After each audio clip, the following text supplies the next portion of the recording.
think that it would have to do with the media. It's not really publicized unless it's a big crisis, say in a certain state, or if it's come up for legislation. I think that it's more politically correct to talk about issues that are going on outside of our nation, but I think it's high time that we talk about it because it is a real issue, and that's why it's part of my platform. What was it like performing with Wynton Marsalis?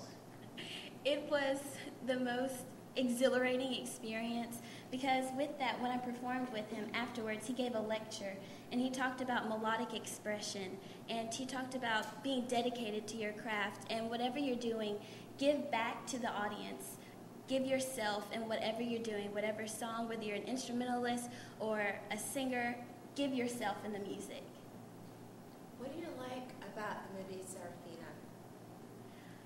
I actually loved the play. I got to read the screenplay. I haven't seen the movie, but I did see a documentary on the making of the movie. And what I got from it was about inner strength with knowing that you can go on no matter what comes in your life. Whatever you've gone through, whatever you have a goal, you can accomplish that. And I was inspired that it was teenagers. It was people my age that were changing their worlds, even though it was a serious conflict going on in South Africa. They had the inner strength to fight and change. Do you have an opinion on the new healthcare program? I do. For one, my platform is fighting hunger and improving wellness. So with that, I'm a supporter of universal health care, but I think that the reform is leaning to the more democratic side, which is good. I applaud them for trying to help the Medicaid program. I know that it's not really effective. My mother works in the Medicaid programs or the previous Medicaid programs, and I think it's high time that we try to help all Americans because it's really, really, really expensive to get that health care. Looks like you love science. I mean, I think one of your goals is maybe to be an engineer at some point. How do you inspire young girls to love science rather than the liberal arts, which I think girls tend to gravitate more to? Well, for one, I say math is for everybody and science is for everybody. And I really want to go into civil engineering and help build economically and environmentally safe cities in developing nations. So with that, you can put your passion into math. You can put your passion into science. It's not one of those boring subjects. It's fun. I know that physics is one. It's the law of how we live. It's how our planet is governed. So, I mean, you probably want to know the government of our planet. What makes you laugh? What makes me laugh? I love America's Funniest Home Videos. And musical theater, I just love the jazz and the expression and the craziness you can be. You can be anything you want to be in musical theater. Camille, you're one of the only girls that actually has a job. What is an appropriate age to start working? I think it would have to be when you're ready to commit yourself and that responsibility. I know there are labor laws, so we can't get too young, but I'd have to say that the older teens to where you know your responsibilities, and if you're organized and can make it happen, you should be able to. What's a perfect Friday night like for you? A perfect Friday night? Well, one, every Friday night is movie night in my house, and we watch old movies, and I love old movies. So it would have to be either rainy, snuggled up with my teddy bear Isabel. She's been with me forever. And we watched my favorite old movie, Hush, Hush, Sweet Charlotte. And it's a terrible old horror movie. And my favorite part is when the witch goes, hush, hush, sweet Charlotte. So that would be a perfect Friday night for me. Camille, I'm sorry, go ahead. There's an old proverb in the Bible that says you give a man a fish, you feed him for a day. Teach a man a fish, feed him for a lifetime. Obviously, there is a need for shelters that give a man a fish. How are you going to teach a man to fish? Well, I think it starts with education, definitely.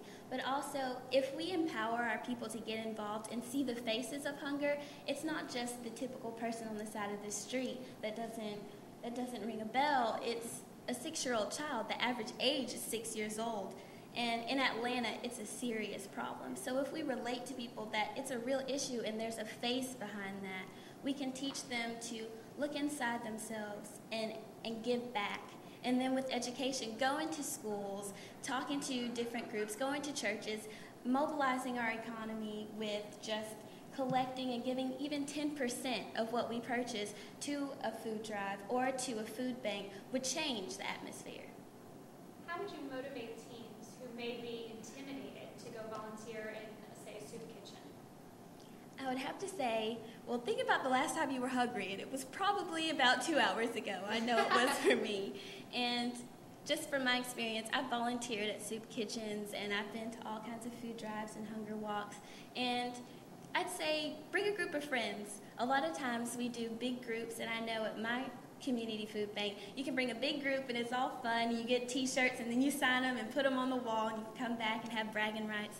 So I'd say involve your friends, involve your communities, because it's so much fun. What inspired you to choose your performance piece?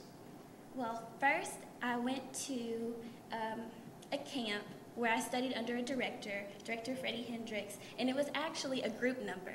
So I chose to do it because I love jazz, for one, and I love Ella Fitzgerald. And third, every time I sing it, I think of my friends, and that was a time in my life that I got to grow artistically, but as well as intellectually. I got to see a different side of myself, and every time I sing the song, I'm back in that place. What is the last book that you read that you didn't want to end? It would have to be The Scarlet Song, and it's a book written by Mariam Ba, and she sets it in Senegal, and it's about religious tolerance, but as well as racial tolerance, and just about expanding your horizons on how you view people and how you understand people and how you connect. And if you can build a relationship with someone and it means something later in their life, then you've succeeded. If we could talk to your best friend and ask her to describe you in one word, what would that word be? It would have to be silly, because I love to have fun. I love roller coasters. I love water rides. I love to act out different musicals. I love jazz. I mean, I pretty much cut a rug whenever I can. Camille, the face of poverty has truly changed in the last couple of years, and you have, men who have always been able to provide for their families, not even just for their needs, but for their wants as well. How do you encourage them to, and I have to cut myself off with time, there's only 30 seconds left in this interview. Is there anything else you'd like to elaborate or anything you'd like to tell us? Well, I'd just like to say that I'm honored to represent my state, but I also feel that my platform is current and relevant, and it needs to be dealt with. I'm passionate about my platform. That's why I got involved in pageantry, and I'm ready to promote that to America. And I'd like the responsibility to promote that to America, because it's high time that it got in the forefront of our minds.